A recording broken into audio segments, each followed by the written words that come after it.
Bab 850-855, lanjutan alur dari komik chapter 633 yang sudah tidak update lagi. Malam berlalu dan siang pun tiba, cahaya pagi di laut redup dan tidak terlalu terang. Kabin bawah masih gelap, hampir tidak bisa melihat apapun. Zhang Yi dan You Kr menyelesaikan sarapan mereka dan kemudian pergi ke dek untuk berjalan-jalan. Sudah lebih dari 10 hari sejak mereka berlayar, dan semuanya tenang, tetapi intuisi Zhang Yi mengatakan kepadanya bahwa naga sirip pasti ada di sana. Selalu ada saat tenang sebelum badai. Monster laut dalam yang besar dan menakutkan itu cerdas dan tidak menyerang dengan gegabah. Mungkin sedang menunggu kesempatan yang tepat. Misalnya, badai salju datang. Ini sedikit merepotkan bagi Zhang Yi. Namun, dia cukup percaya diri dengan kekuatannya sendiri.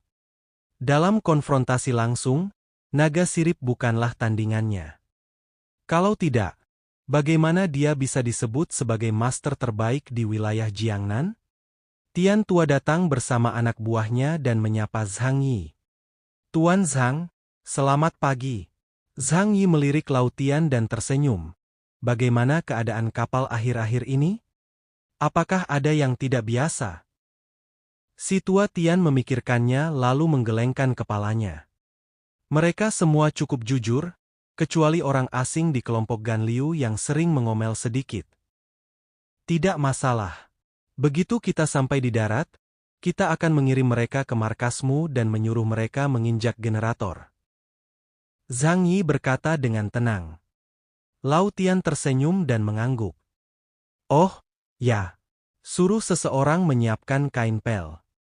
Kita harus membersihkan kabin secara menyeluruh besok." Lao Tian tertegun sejenak. "Kami membersihkan setiap hari, kabinnya tidak kotor." Senyum penuh arti muncul di wajah Zhang Yi. Dia bersandar pada pagar dan memandang ke arah ujung laut dan langit di kejauhan. Itu akan berguna.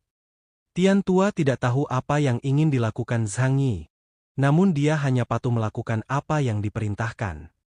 Zhang Yi dan You Kr berjalan mengelilingi perahu dan berencana untuk kembali.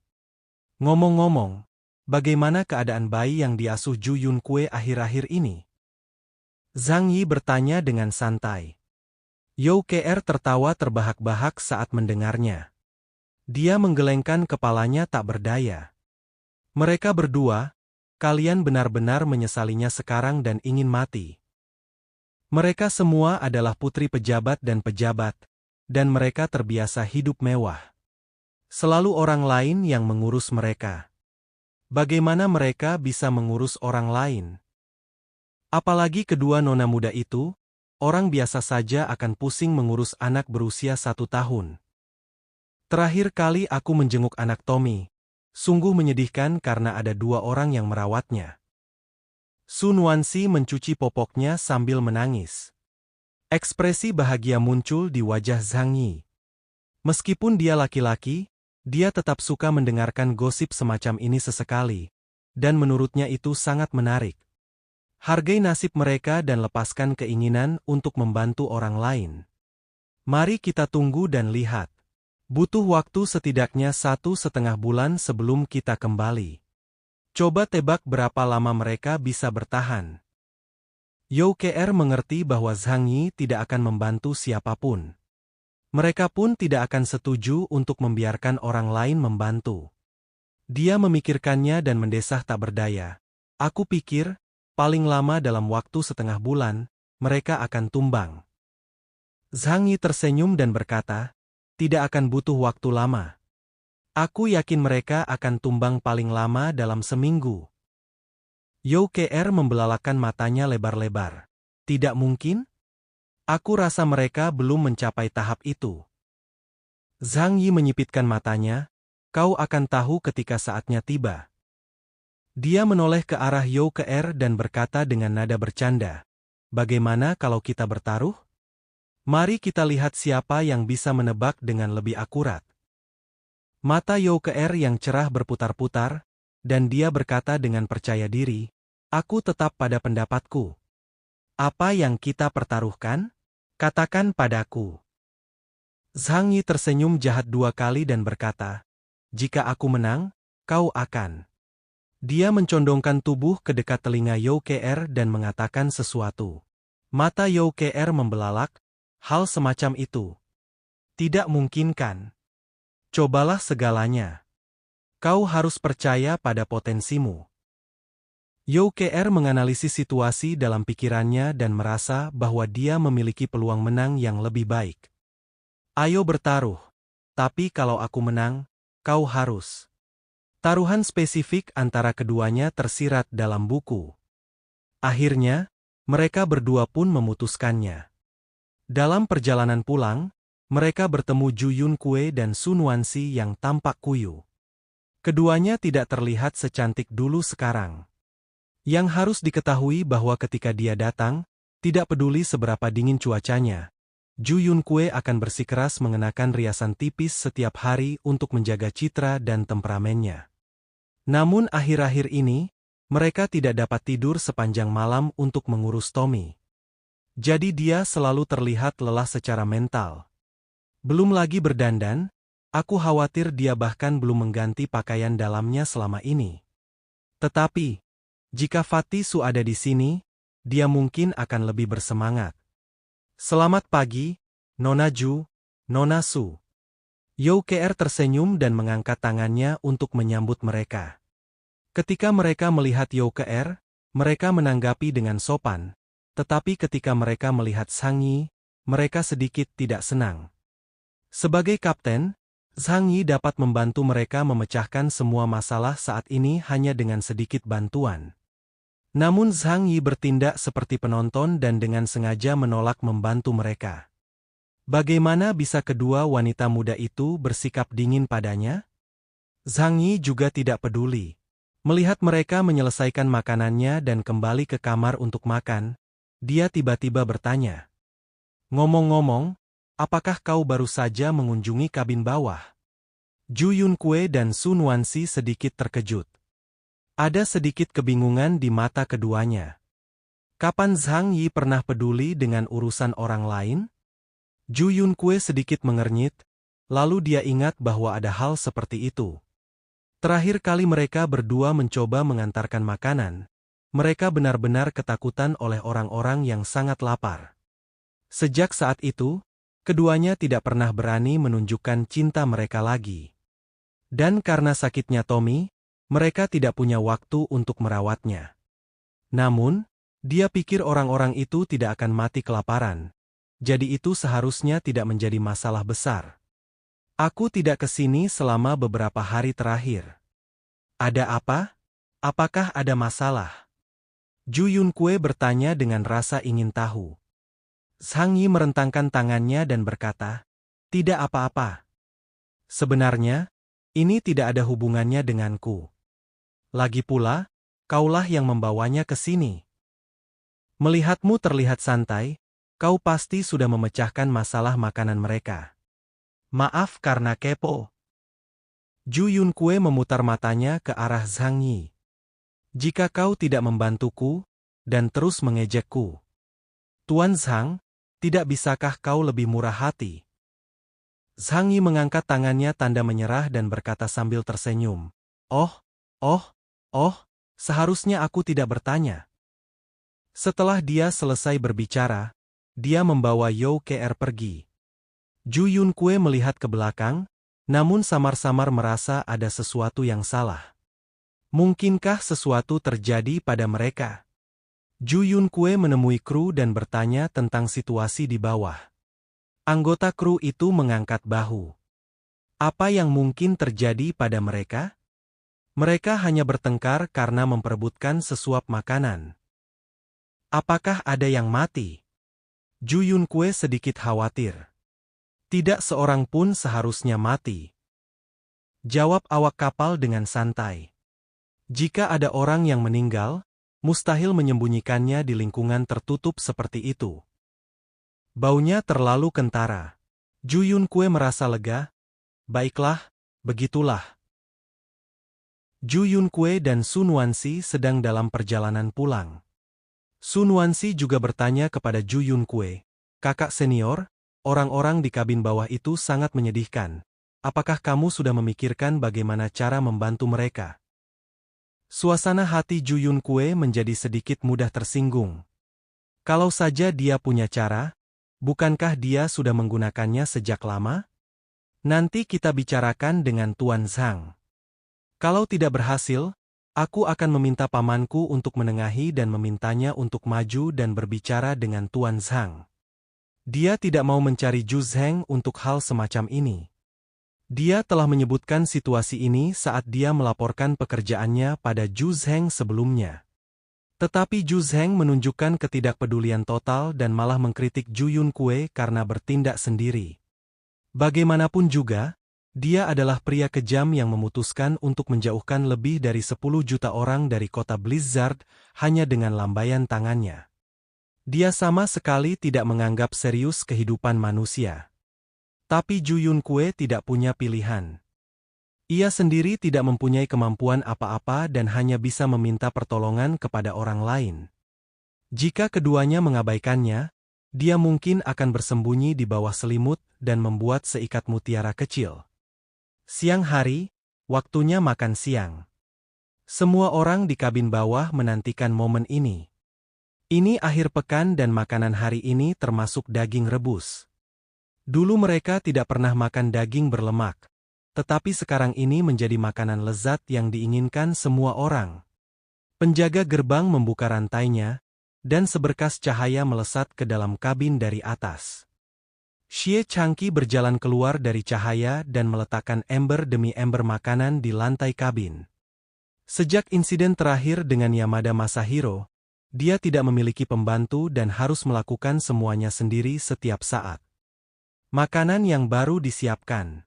Nasi yang baru dikukus itu sangat panas. Aroma daging rebus, didukung oleh teknologi dan kerja keras, langsung memenuhi seluruh kabin bawah yang gelap dan lembab. Tiba-tiba terdengar suara, gurgling, dan gurgling, menelan ludah di udara. Tak terhitung banyaknya pasang mata yang menatap makanan itu, dan beberapa di antaranya bersinar hijau, bagaikan anjing liar yang lapar. Namun tidak ada seorang pun yang berani bergegas mengambilnya. Mereka tampaknya sedang menunggu sesuatu. Tak lama kemudian, pintu ruangan terakhir di kabin itu terbuka. Zaku, pemimpin geng penyelundup, juga tertarik dengan bau daging dan berjalan keluar ruangan. Dia diikuti oleh 4 atau 5 adik laki-lakinya. Kepatuhannya yang lama di kabin dan sikap lemah ludahai membuatnya mengendurkan kewaspadaannya. Ketika seekor singa melewati sekawanan domba, akankah ia mempertimbangkan apakah domba itu berani menyerangnya? Ketika Zaku melihat ember berisi sup, dia tidak bisa menahan diri untuk menelannya beberapa kali. Dia mempercepat langkahnya dan bergegas menuju ember nasi.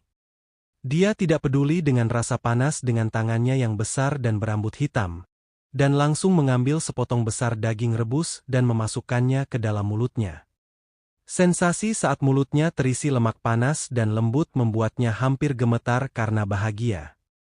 Perasaan bahagia ini membuatnya tidak menyadari niat membunuh di sekelilingnya. Ludahai dan yang lainnya muncul di depan pintu kabin.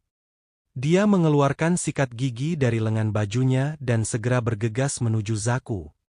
Tanpa berteriak atau memberi tanda apapun, ia langsung menerkam Zaku dan mengerahkan segenap tenaganya untuk menusukkan ujung sikat giginya ke leher Zaku. Segala sesuatunya terjadi begitu cepat, hingga perhatian Zaku dan adik-adik di belakangnya tertuju pada sup itu. Sikat gigi itu menusuk langsung ke leher Zaku dan darah pun menyembur keluar. Mulut Zaku penuh minyak. Rasa sakit yang tiba-tiba itu membuat matanya terbelalak dan dia terjatuh ke tanah. Tapi senjata ini bukanlah pisau, dan hanya menembus sepertiga bagian saja, yang mana tidak cukup untuk berakibat fatal. Tanpa ragu sedikit pun, Ludahai menunggangi Zaku, mengeluarkan sikat gigi dan menusukkannya lagi ke penisnya. Mulut Zaku penuh lemak, dan dia bahkan tidak mengeluarkan suara. Setelah berjuang beberapa kali, dia menjadi tidak bergerak. Saat dia meninggal, ada ekspresi keheranan di matanya. Ia tidak menyangka kalau kawanan domba pengecut ini berani melawan dan berani-beraninya membunuhnya. Bukan hanya Zaku yang tercengang, situasi orang lain pun tidak jauh berbeda. Bahkan orang lain yang telah sepakat untuk bekerja sama dalam menumpas komplotan penyelundup itu menatap kosong ke arah Lu Dahai, yang mukanya berlumuran darah. Mereka akan membantu siapapun yang menang. Kalau saja Lu Dahai tidak menyingkirkan Zaku dengan bersih dan rapi, mereka mungkin tidak akan punya keberanian untuk maju menyerang musuh di saat genting seperti ini. Adapun adik-adik Zaku, mereka juga tidak bisa berbuat banyak. Mereka semua ketakutan, dan setelah sadar, reaksi pertama mereka adalah berteriak dan berlari kembali. Hahaha. Lu Dahai tertawa terbahak-bahak, lalu tiba-tiba meraung marah. Matanya menatap tajam ke arah orang-orang yang menonton di kabin. Pada saat ini, semua orang menyadari bahwa Zaku telah mati. Meski mereka tidak dapat memberikan bantuan tepat waktu, mereka memiliki keutamaan tradisional yaitu menambahkan lapisan gula pada kue. Para anggota geng nelayan mengeluarkan senjatanya. Ada yang menggunakan sikat gigi yang diasah, ada yang menggunakan tutup toilet yang dibongkar, dan ada pula yang bahkan melepas sebagian kaki tempat tidur. Selama masih dapat digunakan untuk membunuh orang, mereka menggunakan imajinasi mereka yang paling jelas untuk menciptakan senjata yang paling ganas dan kejam dalam pikiran mereka. Bunuh! Rong Lei meraung dan memimpin serangan. Puluhan orang menyerbu ke depan, sedangkan anggota komplotan penyelundup itu tidak dapat melawan sama sekali dan segera semuanya tersungkur ke tanah. Lalu segala macam senjata muncul. Darah muncrat keluar seolah gratis. Darah memunculkan sifat paling jahat dalam diri manusia. Para antek itu dipukuli hingga hancur di tempat, kepala mereka tidak dapat dikenali lagi. Lu Dahai bergegas ke depan dan berteriak, "Bunuh semua vampir itu dan ambil kembali makanan milik kami." Kelompok nelayan itu bergegas di depan, dan yang lainnya mengikuti di belakang dengan mata merah. Setelah berhari-hari diganggu, emosi yang terpendam dalam hati pun meledak dalam sekejap. Di pihak komplotan penyelundup, seseorang telah menyadari ada yang tidak beres dan segera menutup pintu rapat-rapat. Tuan Zaku sudah mati. Mereka akan membunuh kita.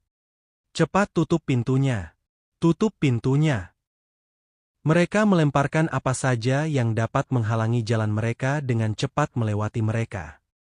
Namun, di kabin bawah, Zhang Yi telah menyingkirkan sebagian besar benda berbahaya guna mencegah mereka menimbulkan masalah. Selain tempat tidur, bahkan tidak ada meja yang bisa dilepas di dalamnya.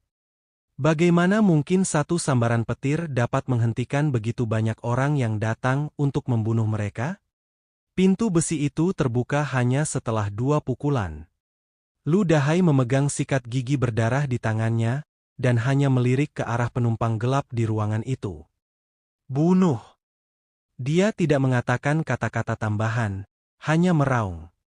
Kedua belah pihak memulai pertempuran berdarah.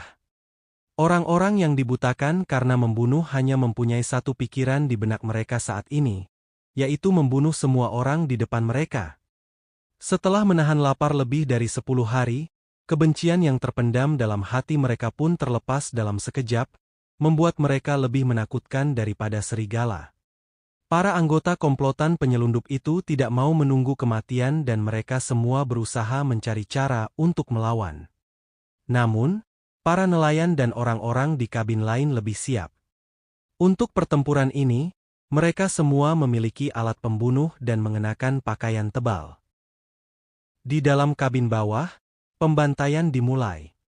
Sikat gigi ditusukkan ke leher dan mata satu demi satu orang, dan tongkat kayu dipukulkan ke kepala dan tubuh. Mereka tidak memiliki senjata ampuh untuk membunuh orang, jadi efisiensinya sangat rendah. Bahkan ketika orang-orang berkelahi, mereka hanya dapat menggunakan pakaian sebagai senjata untuk mencekik satu sama lain. Pertarungan jarak dekat semacam ini, dengan sekelompok orang yang terjerat dan berguling-guling di tanah, penuh dengan darah paling primitif. Mereka yang dibutakan oleh pembunuhan kini diselimuti oleh rasa takut akan kematian jauh di dalam hati mereka. Pada titik ini, banyak orang bahkan tidak dapat lagi membedakan mana musuh dan mana kawan seperjuangan. Mereka tidak dekat pada awalnya, dan cedera yang tidak disengaja sering terjadi karena ketidakakraban mereka satu sama lain. Ratapan dan jeritan memenuhi seluruh kabin bawah. Di atas mereka, orang-orang dari kelompok aliran batu segera menyadari ada sesuatu yang salah. Jeritan melengking seperti teriakan roh jahat dari neraka terus terdengar dari bawah lantai. Teriakan yang dahsyat itu membangunkan sebagian orang yang masih tertidur. Apa yang terjadi? Dari mana suara itu berasal? Di bawah? Ada teriakan dari bawah. Apakah ini perkelahian? Banyak orang segera berbaring di lantai untuk mendengarkan suara di bawah. Tiba-tiba mereka semua membelalakan matanya. Pembunuhan, pembunuhan di sana. Orang-orang di kelompok aliran batu gemetar ketakutan. Dibandingkan dengan orang-orang di kabin bawah, lingkungan hidup mereka jauh lebih unggul. Ada cukup makanan dan persediaan pemanas setiap hari. Seiring berjalannya waktu, mereka kehilangan kesadaran akan kematian dan kekacauan. Baru saat itulah mereka teringat kengerian yang mereka alami di Pulau Yanliu. Che Haicheng segera bangkit dari lantai. Demi mendapatkan pujian, dia bergegas keluar pintu terlebih dahulu, lalu datang ke pintu kabin dan menggedor-gedornya dengan putus asa. Pembunuhan. Pembunuhan di sana. Saat ini, sebagian besar awak masih makan, dan hanya sedikit yang berpatroli. Mereka belum menemukan situasi tragis di kabin bawah. Namun, teriakan Che Haicheng menarik perhatian mereka. Ketika seorang anggota kru mendengar 3 kata, pembunuhan, dia mengerutkan kening dan mendekat. Melalui celah di pintu, dia mengangkat senjatanya dan bertanya, "Apa yang terjadi? Apa yang kau teriakkan?" Che Haicheng menatap dengan ketakutan dan berkata, "Ada pembunuhan di kabin itu." Pada saat ini, awak kapal mendengarkan dengan saksama dan memang mendengar suara jeritan melengking samar dari bawah. Wajahnya berubah serius dan dia segera pergi ke ruang kendali. Di ruang kontrol, awak yang bertugas memantau sedang makan, menyilangkan kaki santai, dan memperhatikan semua yang terjadi di dalam kabin. Terjadi perkelahian. Anggota kru yang datang bertanya. Selagi dia berbicara, dia mendekat dan mengamati pemandangan di layar pengawasan. Namun, tidak ada kepanikan atau ketakutan di wajahnya. Dia perlahan-lahan memperlihatkan senyum anehnya, lalu perlahan-lahan duduk dan menyaksikan pemandangan itu bersama anggota kru yang sedang mengawasi pengawasan. Siapa saja orang-orang yang terlibat dalam perkelahian itu? Apakah mereka adalah kelompok imigran gelap dan nelayan? Bukankah begitu? Sudah kubilang mereka akan bertarung cepat atau lambat. Dan begitulah yang terjadi. Hei, tampaknya para nelayan lebih unggul. Lumayan bagus untuk menjadi solid. Kau memang orang Ludong. Awalnya aku khawatir dia akan dibunuh oleh para penyelundup itu. Hehehe, ini sungguh menarik. Kupikir orang-orang Nanyang yang diselundupkan itu cukup kuat. Aku tidak menyangka mereka hanya segerombolan katak dalam sumur. Kuek, kuek, kuek. Apakah kamu ingin memberitahu Bos Tian? Bos Tian sedang makan, telepon dia nanti. Sepertinya pertarungan ini akan berlangsung lama, kenapa kamu terburu-buru?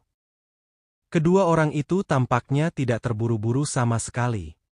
Mereka hanya duduk di depan video pengawasan dan menyaksikan kejadian itu dengan tenang.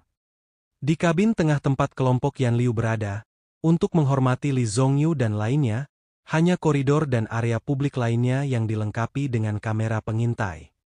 Namun, area penyimpanan berada di depan kabin bawah, jadi setiap ruang diawasi.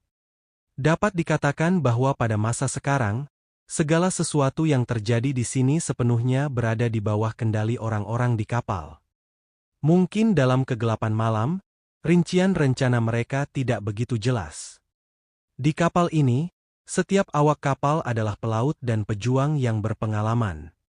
Hanya dengan melihat beberapa detail kecil, Anda dapat merasakan bahwa cepat atau lambat akan terjadi pertarungan berskala besar. Tak seorang pun ingin bertarung. Karena semuanya sesuai harapan mereka. Bahkan bisa dikatakan, kecuali Ju Yunkue dan Sun Wanxi, yang paling polos dan tidak menghormati, semua orang sudah mengantisipasi apa yang akan terjadi hari ini. Di lantai atas, Zhang Yi dan You Kr mengenakan piyama, santai menikmati sarapan dan menonton acara di TV layar lebar. Ju Yunkue dan Sun Wanxi dibangunkan oleh anak itu dan sudah memulai rutinitas harian mereka membujuk anak itu. Lau Tian dan pelaut lainnya sarapan bersama dan mengobrol tentang gosip untuk menghilangkan kebosanan mereka. Kadangkala, seorang pria bersemangat akan datang untuk menghadiri acara bincang-bincang. Di sisi lain kabin bawah, teriakan dan jeritan perkelahian begitu menyayat hati hingga membuat orang menggigil. Pembunuhan menjadi gila, semua orang membunuh dengan gila-gilaan. Pada awalnya, kami masih bisa membedakan orang-orang kami sendiri dari para penumpang gelap. Namun dalam pertarungan selanjutnya, semua orang berlumuran darah, dan tanpa tanda-tanda yang jelas, cedera yang tidak disengaja menjadi hal yang umum. Beberapa orang bahkan memanfaatkan kekacauan untuk melancarkan serangan diam-diam terhadap orang-orang yang tidak mereka sukai. Seorang pria mengangkat kaki yang terbentur tanah dan memukul bagian belakang kepala bosnya. Sang bos tidak pernah membayangkan bahwa ia tidak dibunuh oleh para penumpang gelap, tetapi oleh pengemudi yang selalu ia percaya. "Maaf, istrimu dan aku sudah bersama sejak lama." Sopir itu menatap tubuhnya yang tergeletak di tanah dan berkata dengan dingin. Karena khawatir kematiannya tidak cukup parah, pengemudi itu tidak lupa memukul kepalanya belasan kali lagi, dan tidak berhenti sampai dia berlumuran darah. Beberapa orang melakukan kesalahan hanya karena takut ketahuan dan dimintai pertanggungjawaban di kemudian hari, jadi mereka memutuskan untuk membunuh rekan mereka secara langsung. Kemudian, banyak orang yang semangatnya mulai runtuh dan mereka membunuh siapa saja yang mereka lihat. Masyarakat di kelompok aliran batu sangat tersentuh oleh situasi tragis ini. Banyak orang berbaring di lantai untuk mendengarkan suara di sana. Beberapa orang begitu ketakutan hingga mereka menutupi tubuhnya dengan selimut dan gemetar. "Jangan datang ke sini." Bukankah orang-orang di kapal itu sudah mengambil tindakan untuk meredam kerusuhan? Mereka punya senjata, jadi mereka pasti bisa meredakannya kan? Tapi kita sudah bertempur begitu lama, dan kita belum mendengar suara tembakan. Mengapa orang-orang di eselon atas belum mengambil tindakan? Di kamar Li Zhongyu dan Zhang Weiwei tinggal mereka dan beberapa anak yang dirawat di pulau itu. Mereka adalah para siswa yang dibawa Li Zhongyu ke Pulau Yanliu untuk berlibur. Menghadapi neraka seperti itu, Zhang Weiwei dengan lembut menghibur anak-anak dan meminta mereka untuk menutup telinga dan tidak mendengarkan. Dia berkata kepada Li Zhongyu, "Mereka sudah bertempur begitu lama, aku tidak tahu seperti apa kekacauannya. Mengapa Kapten Zhang dan yang lainnya belum mengambil tindakan?" Pada saat ini, pengusaha Marvin di tempat tidur seberang sedang menggerakkan kakinya ke jendela dan perlahan-lahan mengenakan sepatu ketsnya. Mungkin ini hasil yang mereka inginkan. Li Zhongyu dan Zhang Weiwei mendengar Ma Zheng berbicara dan memandangnya. Li Zhongyu menunduk, berpikir sejenak. Dia sangat setuju dengan apa yang dikatakan Ma Zheng. Zhang Weiwei bingung dan bertanya, "Tuan Ma, apa maksud Anda?" Mereka hanya melihat orang-orang di bawah melakukan apapun yang mereka inginkan. Ma Zheng hendak menutup matanya. Dan ketika dia membukanya lagi, matanya penuh dengan belas kasih. Kapal ini seperti pulau terpencil, dan perbekalan terbatas. Kalau tebakan saya benar, Tuan Zhang adalah orang yang sangat rasional. Awalnya ia mengendalikan jumlah orang di dalam kapal untuk menjaga keseimbangan populasi di dalam kapal dan menghindari kekurangan pasokan.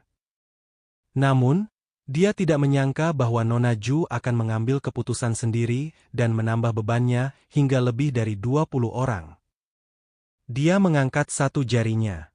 Itu sekitar 12% melebihi batas. Itu persentase yang sangat besar. Jika kita tidak menemukan cara untuk memecahkan masalah ini, mungkin semua orang di kapal tidak akan dapat bertahan hidup. Zhang Weiwei tidak bodoh. Dia segera mengerti apa maksud Ma Zheng dengan kata-katanya. Jadi, mereka sengaja membiarkan pembunuhan itu terjadi untuk mengurangi jumlah orang di dalamnya. Ma Zheng tersenyum tipis. Tepatnya, ini adalah optimalisasi personel. Zhang Weiwei mengerutkan kening. Dia merasa ini agak kejam. Hanya saja dia juga mengalami krisis di Pulau Yanliu, jadi dia tidak begitu naif dan konyol. Dia tahu dalam hatinya bahwa tidak ada pilihan lain. Tetapi dia tidak dapat menahan rasa panik di hatinya. Tapi, sejak awal, orang-orang di kabin bawah sudah dievakuasi. Kalau terjadi sesuatu nanti, apakah giliran kita juga? Dia menatap Li Zongyu dengan khawatir. Kekhawatiran ini bukan tanpa alasan. Zhang Yi memberi orang perasaan bahwa dia adalah orang kejam yang bisa melakukan hal seperti itu. Li Zongyu datang, memegang tangannya yang agak dingin, dan menghiburnya. Jangan khawatir, tidak akan seperti itu. Kita masih sangat berharga baginya. Setelah mengatakan ini, dia berhenti sebentar. Sekalipun terjadi sesuatu, itu bukan giliran kita. Dengan kata lain, bahkan jika kita hendak mengoptimalkan populasi, kita harus memulainya dengan orang lain dalam kelompok agama batu. Zhang Weiwei menghela napas, tetapi kekhawatiran di keningnya tidak dapat dihilangkan sepenuhnya. Ma Zheng juga menundukkan kepalanya dan berpikir sejenak, dan akhirnya menggelengkan kepalanya tanpa daya. Dia tidak banyak bicara, karena saat ini dia hanya bisa memilih untuk menyerahkannya pada takdir. Bahkan seorang pengusaha besar yang ahli dalam bisnis tidak dapat memprediksi kecelakaan apa yang akan terjadi dalam pelayaran ini. Kedamaian di dunia adalah yang terbaik. Namun siapakah yang dapat meramalkan kehendak Tuhan? Hasil terburuknya adalah tak seorang pun dari mereka dapat bertahan hidup. Mereka bukan satu-satunya yang memiliki kekhawatiran seperti itu. Di kabin lain di kelompok Yanliu, semua orang juga ketakutan mendengar suara melengking dan menyedihkan di bawah. Beberapa orang berkata dengan ngeri, sudah berakhir, mereka akan melakukan pembersihan besar-besaran. Pertama-tama, kabin bawah akan dibersihkan, dan sebentar lagi giliran kita. Baimo menutupi dirinya dengan selimut, menggigil dan berkata, "Ya Tuhan, aku tahu hari ini akan tiba." Yamada yang pergi lebih dulu, lalu diikuti penumpang di bawah. Bukankah sebentar lagi giliran kita? Sialan! Kalau aku tahu, seharusnya aku tidak naik kapal itu. Xie Yunfan, yang sedang berbaring di ranjang atas, berkeringat dingin di dahinya dan bergumam. Aku tahu akan seperti ini. Mereka tidak baik hati untuk datang dan menjemput kita. Mereka pasti takut kalau kita akan membocorkan rahasianya. Jadi mereka ingin membunuh kita semua di tengah jalan. Sialan, sialan. Dia memukul tempat tidur dengan keras, menggertakkan giginya, dengan ekspresi yang sangat ganas. Sudah kukatakan sebelumnya bahwa orang-orang di negara Huasu tidak dapat dipercaya. Jika kita percaya bahwa kapal Columbia akan datang menyelamatkan kita, kita hanya perlu menunggu. Che Haicheng duduk di tempat tidur. Wajahnya juga serius dan khawatir. Mereka telah melalui krisis selama setengah tahun. Meskipun situasi di Pulau Yanliu tidak separah di kota Tianhai, namun tetap saja meninggalkan mereka dengan trauma psikologis yang besar. Terlebih lagi, kali ini mereka berada di atas kapal dan terombang-ambing di laut selama lebih dari 10 hari, yang semakin memperparah ketakutan mereka. Karena di pulau itu, mereka dapat memilih untuk melarikan diri jika menghadapi bahaya. Namun bagi mereka, Jin Feng bisa menjadi tempat berlindung, tetapi bisa juga menjadi penjara yang tidak bisa dihindari. Di dunia tanpa hukum ini, Zhang Yi bisa membunuh mereka semua hanya dengan pikirannya. Tetapi setelah mendengarkan kata-kata Xie Yunfan, dia tiba-tiba menemukan ada sesuatu yang salah. Che Haicheng berdiri, berjalan ke arah Xie Yunfan, dan menatapnya. Apa yang baru saja kamu bicarakan? Rahasia apa? Xie Yunfan menutupi kepalanya dan menjadi gila saat ini. Che Haicheng harus meraih lengan bajunya dan menanyainya dengan keras sebelum dia sadar. Xie Yunfan tersenyum dingin, aku tidak tahu. Tapi pikirkan baik-baik, Pulau Yanliu berjarak ribuan mil dari negara Huasu, dan sekarang berada dalam situasi yang sulit. Bahkan Kolombia, yang memiliki angkatan laut terkuat di dunia, tidak punya waktu untuk menyelamatkan. Mengapa mereka menyeberangi lautan untuk menyelamatkan kita? Aku sangat mengenal orang-orang Huasu. Jika tidak menguntungkan, mereka tidak akan melakukan ini. Perkataan Xie Yunfan terdengar seolah-olah dia bukan berasal dari negeri Huasu. Namun, meskipun semua orang yang hadir memiliki senyum mengejek di wajah mereka, mereka tidak merasa terkejut di dalam hati mereka. Karena pada dasarnya setiap orang yang keluar dari negeri Huasu akan berusaha sekuat tenaga untuk mendiskreditkan negara itu. Jika tidak, bagaimana kita bisa membuktikan bahwa pilihan mereka benar? Xie Yunfan membelalakan matanya, dan pupil matanya dipenuhi warna merah. Jadi, mereka pasti sedang merencanakan sesuatu. Pasti ada rahasia besar di antara kita, terutama Zhong Yu. Kata-kata ini membuat semua orang di kabin berpikir dalam-dalam.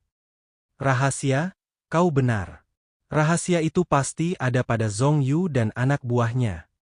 Kalau tidak, Kapten tidak akan bersikap sopan kepada mereka.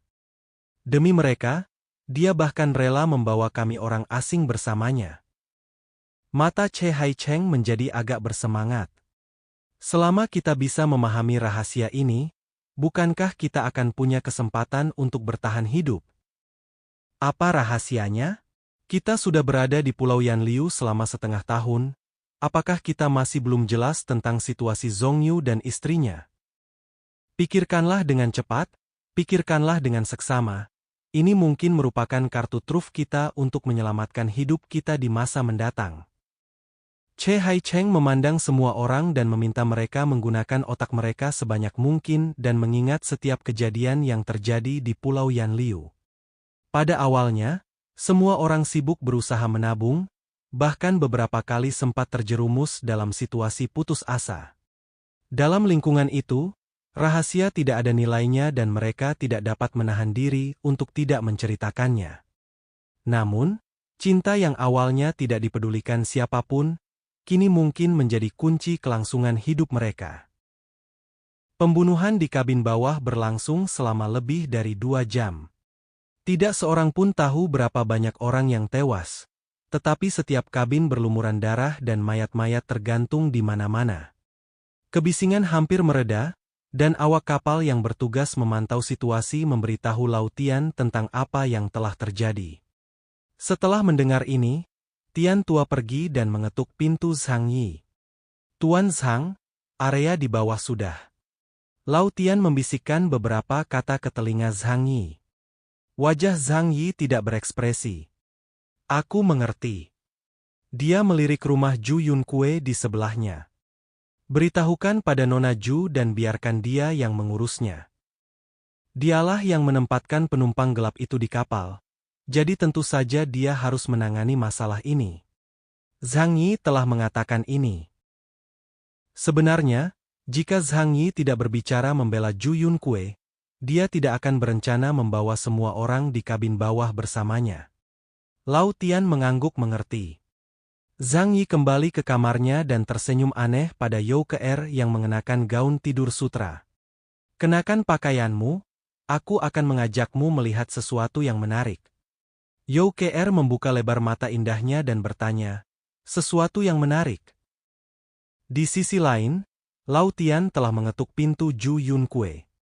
Ju Yunkue tampak sedikit lelah saat ini. Dia dan Su Nuansi baru saja membujuk Tommy agar tertidur di tempat tidurnya yang kecil dan sederhana. Melihat Lau Tian pagi-pagi sekali membuat Ju Yunkue tampak curiga. "Tian tua, apa yang membawamu ke sini pagi-pagi begini?" Wajah Lau Tian penuh dengan kerutan. "Nona Ju, ada insiden di kabin bawah. Orang-orang yang naik lebih dulu dan yang naik belakangan sedang berkelahi." Ju Yunkue langsung mengerutkan kening. Mengapa mereka bertengkar? Itu benar-benar akan menimbulkan masalah. Urus saja masalah kecil ini sendiri, jangan datang padaku.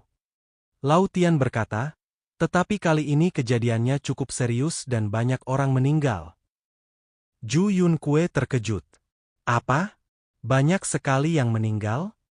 Bagaimana ini bisa terjadi? Lau Tian berkata dengan acuh tak acuh. Sepertinya tidak ada cukup makanan, dan setelah identitas para penumpang gelap terungkap, hal itu menyebabkan ketidakpuasan di antara yang lain. Hal semacam ini terjadi sepanjang waktu di laut, dan itu bukan hal yang tidak biasa. Wajah kecil Ju Yunkue tiba-tiba memucat.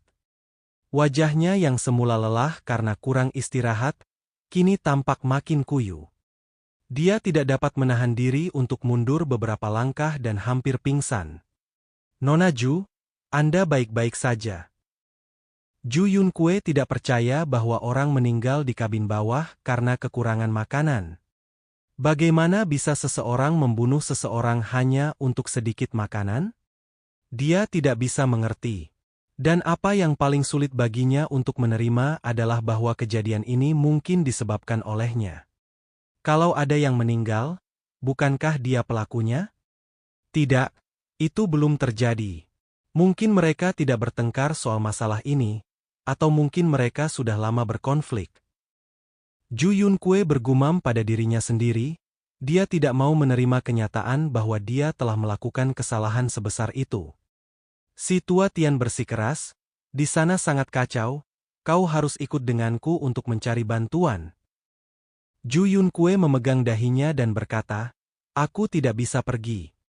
Kau harus pergi menemui Zhang Xianbei dan biarkan dia menangani masalah ini."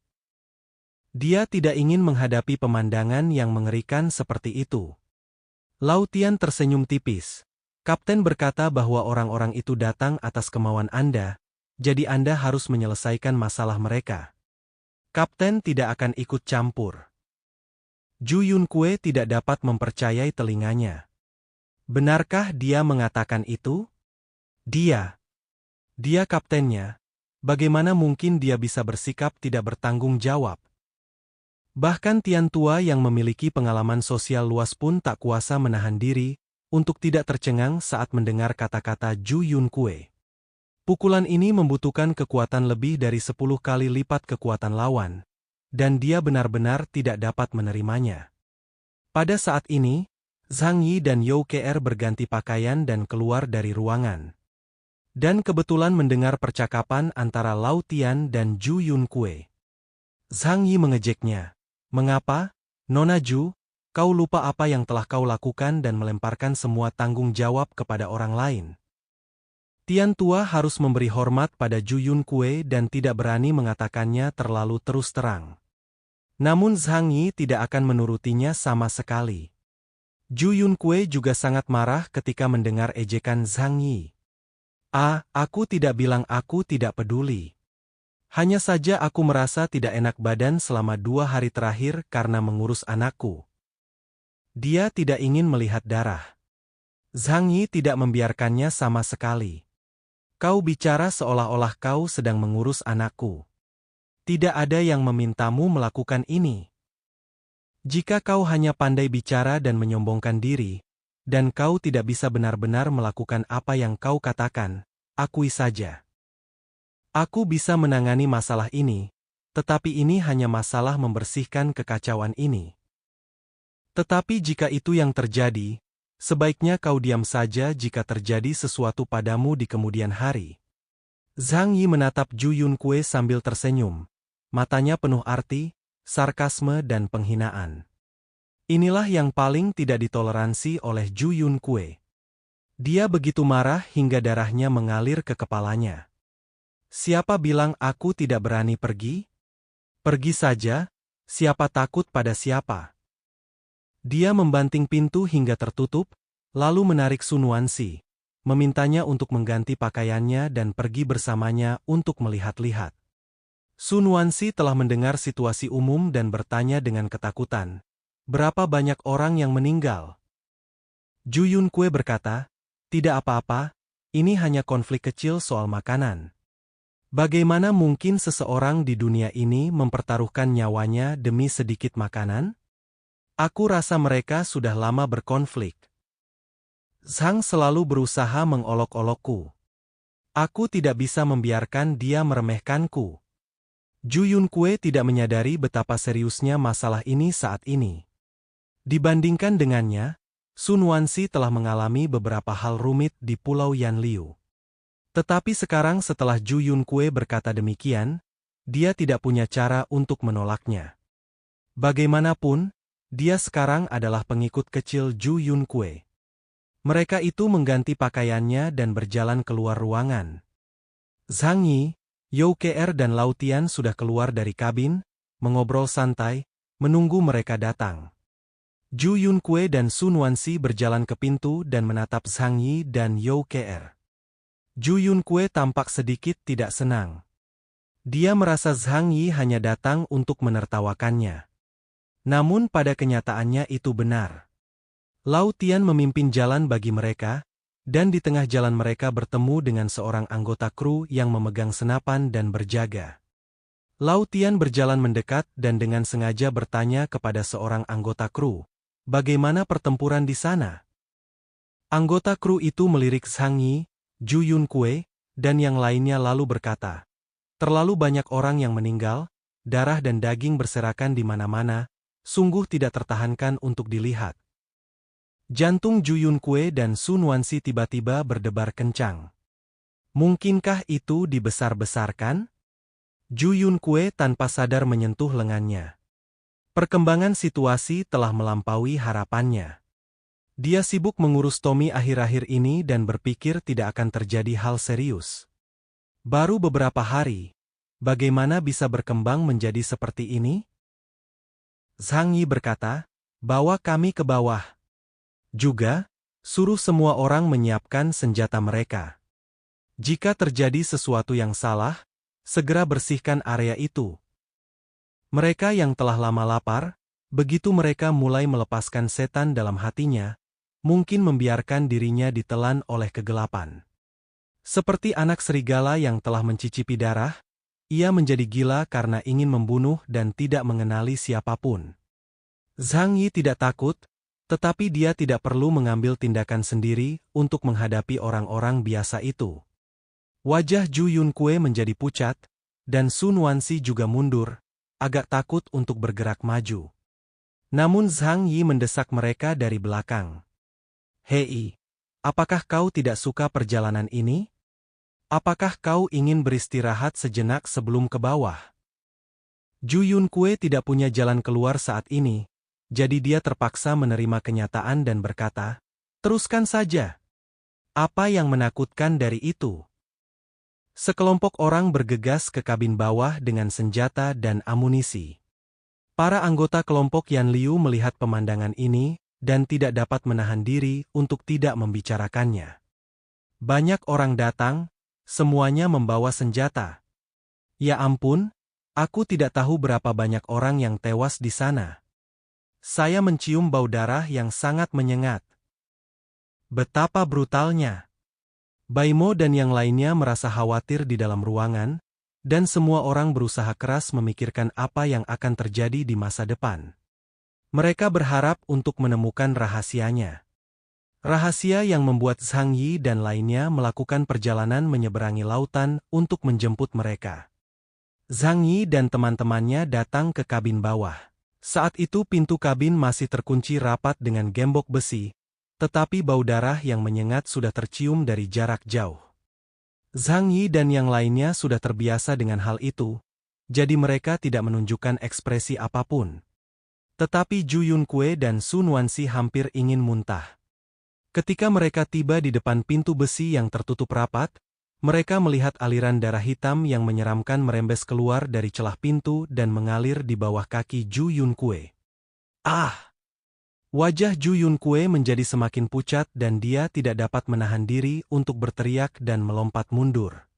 Tubuhnya mulai gemetar, dan pada saat itu, dia menyadari bahwa perkembangan segala sesuatunya berada di luar dugaannya.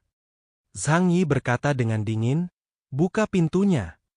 Seorang anggota kru datang membawa kunci, membuka kunci besi berat, lalu melepaskan rantai satu lingkaran demi satu lingkaran. Semua awak kapal mengangkat senjata mereka tanpa ekspresi dan mengarahkannya ke pintu. Pintu besi itu didorong terbuka dengan hati-hati oleh dua orang awak kapal, dan bau darah yang lebih menyengat langsung tercium di wajah mereka. You Ke bersiap dan menutup hidungnya dengan sapu tangan basah. Ju Yunkue dan Sun Wanxi hanya memejamkan mata rapat-rapat, tidak punya keberanian untuk melihat pemandangan di dalam kabin. Zhang Yi tidak akan membiarkan mereka pergi. Bukankah sejak awal kalian adalah orang suci yang hebat? Apakah kau tidak berpikir dulu sebelum menyelamatkan orang meskipun kau tidak memiliki kemampuan? Ayo, lihat baik-baik karya agungmu. Gunakan matamu untuk mengingat tragedi ini, karena ketidakmampuanmu untuk memiliki hati yang maka tragedi ini tercipta. Jangan bersembunyi di belakang. Nona Ju, kau adalah orang yang bertanggung jawab di sini. Ku rasa kau harus menghargainya. Kau masih harus bertanggung jawab. Buka matamu. Zhang Yi berteriak, dan Ju Yunkue serta Sun Wanxi membuka mata mereka karena ketakutan. Lalu mereka melihat suatu pemandangan yang tidak akan pernah mereka lupakan. Koridor yang panjang dan sempit itu dipenuhi darah. Tanah dipenuhi mayat-mayat pengungsi, darah berceceran di mana-mana, dan dinding serta langit-langit ditutupi serpihan salju. Beberapa mayat hancur berkeping-keping hingga berdarah, dan tidak jelas seperti apa wajah mereka. Beberapa orang masih menggeliat di tanah, tetapi mereka hanya menarik napas, tidak mengembuskannya.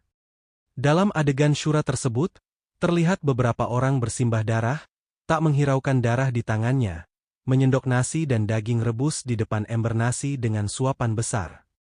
Sekarang hampir setengah dari orang di seluruh kabin bawah sudah mati, dan tidak ada seorang pun yang bisa bersaing dengan mereka untuk mendapatkan makanan lagi. Mereka bisa makan sepuasnya di setiap waktu makan. Ketika mereka menemukan Ju Yunkue dan yang lainnya, mereka hanya menatap mereka dengan tatapan kosong, lalu tersenyum penuh pengertian. Semangat orang-orang ini sudah runtuh. Bahkan jika mereka terbunuh sekarang, mereka tidak akan merasakan apapun. Ah! Ju Yunkue menutupi kepalanya, tiba-tiba terjatuh dan berteriak. Jelas, beberapa hari yang lalu, orang-orang ini masih hidup dan sehat, dan telah mengadakan pertemuan di gudang di lantai atas. Tapi sekarang, banyak orang telah berubah menjadi mayat dingin di tanah. Apakah karena dia? Semakin Ju Yunkue memikirkannya, semakin frustrasi dirinya. Jika dia tidak begitu keras kepala dan melawan Zhang Yi dan diam-diam menempatkan orang tambahan, mungkin semua ini tidak akan terjadi. Jika dia memberi mereka sedikit lebih banyak perhatian akhir-akhir ini dan berusaha lebih keras untuk memikirkan solusi, dia mungkin bisa menyelesaikan konflik mereka. Bisakah Zhang Yi disalahkan untuk ini? Dia benar-benar ingin menyalahkan Zhang Yi dan melimpahkan semua tanggung jawab kepada Zhang Yi, agar dia merasa lebih baik. Namun, bagi orang mudah sekali menipu orang lain, tetapi yang paling sulit adalah menipu diri sendiri. Dia tahu, apa hubungan semua ini dengan Zhang Yi? Zhang Yi hanya sedikit acuh tak acuh, tetapi semua keputusan dibuat olehnya. Sikap keras kepala dan sikap sok benar itulah yang membunuh orang-orang ini. Ah! Ju Yunkue membungkuk dan mulai muntah. Dia merasa sangat mual, begitu mualnya sampai-sampai dia mulai membenci dirinya sendiri. Tak lama kemudian dia kehilangan kekuatannya dan jatuh berlutut di tanah, muntah terus-menerus. Dia memuntahkan semua yang dimakannya di pagi hari, lalu dia memuntahkan asam. Adapun Sun Wanxi, dia bahkan lebih menderita darinya, karena dia pingsan saat melihat neraka Syura. Zhang Yi sama sekali tidak peduli, para awak kapal pun tidak merasakan apa-apa. Mereka hanya mengeluh, "Wah, kotor sekali. Kita harus menghabiskan waktu untuk membersihkannya lagi." "Aku tidak akan melakukan itu. Masih ada orang yang hidup di sini. Biarkan mereka mengatasinya sendiri." Yau Keer juga seseorang yang telah melihat adegan besar. Jadi dia hanya sedikit mengernyit dan kemudian menenangkan diri. Dia berjongkok dan menepuk lembut punggung Ju Yunkue. Jadi hanya ada 2 orang di tempat kejadian yang berada dalam kondisi yang sangat menyedihkan.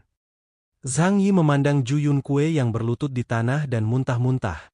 Tetapi dia sama sekali tidak merasa simpati padanya. Dia meletakkan tangannya di belakang punggungnya dan mendesah. "Oh, bagaimana bisa jadi seperti ini? Begitu banyak orang yang meninggal." "Nona Ju, kau tidak perlu terlalu bersedih. Ini bukan salahmu. Mereka hanya tidak punya makanan untuk dimakan. Mereka bisa mati kelaparan. Mengapa kau harus berebut makanan dengan mereka?" "Jangan khawatir, aku akan menjelaskan masalah ini kepada Ju Shuai, dan jangan biarkan dia menyalahkanmu atas hal ini." Ju Yunkue merasa semakin kesal setelah mendengar apa yang dikatakan Zhang Yi. Ketika dia mendengar bahwa Zhang Yi akan melapor ke Ju Zheng, dia benar-benar panik. Melihat kepribadian Ju Zheng, kalau dia tahu dia telah melakukan hal bodoh seperti itu, dia pasti akan sangat kecewa padanya. Saat itu, dia akan kehilangan dukungan dari pamannya, dan statusnya di keluarga Ju akan anjlok, belum lagi dia akan dipromosikan sampai ke inti. "Zhang Yi. Tolong jangan beritahu pamanku tentang ini." Karena tergesa-gesa, dia melupakan kesepakatan mereka dan langsung mencengkeram celana Zhang Yi. Matanya penuh dengan permohonan. Senyum sinis muncul di bibir Zhang Yi.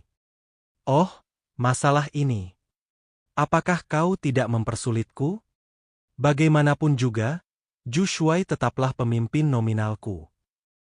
Aku dikirim ke laut untuk menjalankan misi atas perintahnya. Jika aku tidak memberitahu dia tentang hal sebesar itu, bukankah akan mempersulit untukku?" Tepat setelah itu, Bab 850-855, lanjutan alur dari komik chapter 633 yang sudah tidak update lagi pun berakhir. Kata-kata hari ini adalah ngedit di HP, berat UI.